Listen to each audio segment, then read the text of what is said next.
ကစားလိုက်ပါပြီရှင်ဘာလို့ဘရောင်းရဲ့ fish လေးကိုလိမ့်လိုက်ပါပြီဘယ်လိုဖြစ်နေပါလဲဒါရင်းနေနေကြည့်ရမှာကြောင်ကြောင်လေးဖြစ်နေညီမလေးရဲ့စိုက်ကြလို့ပြောတယ်ကျေးဇူးတင်ပါတယ်ညီမလေးရေမိကတန်လေးတက်ရှိခံစမပါရဲ့တိုင်မလေးကိုတင်ပါပြီ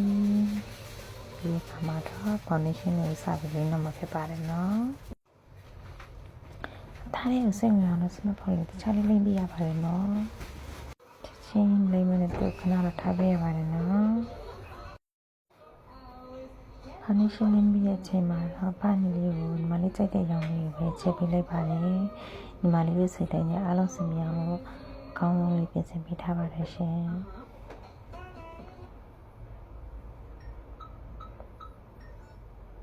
တို့လေးစိတ်တိုင်းကြရဆိုတော့ကျေးဇူးတင်ပါတယ်နော်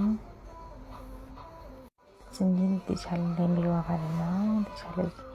ကြည့်ရှုအားပေးကြပါဦး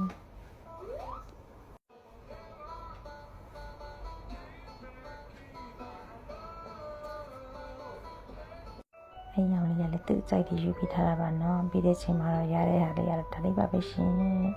သူရမ်းကြိုက်နေလို့ချစ်စစ်တမားတယ်ပုံလေးရထုံးစံတိုင်းပါရှင်ချိန်လေးရလွတ်လို့ကတော့မြင်လိုက်ပါဘူးရှင်ချစ်စရာလေးဒီပါ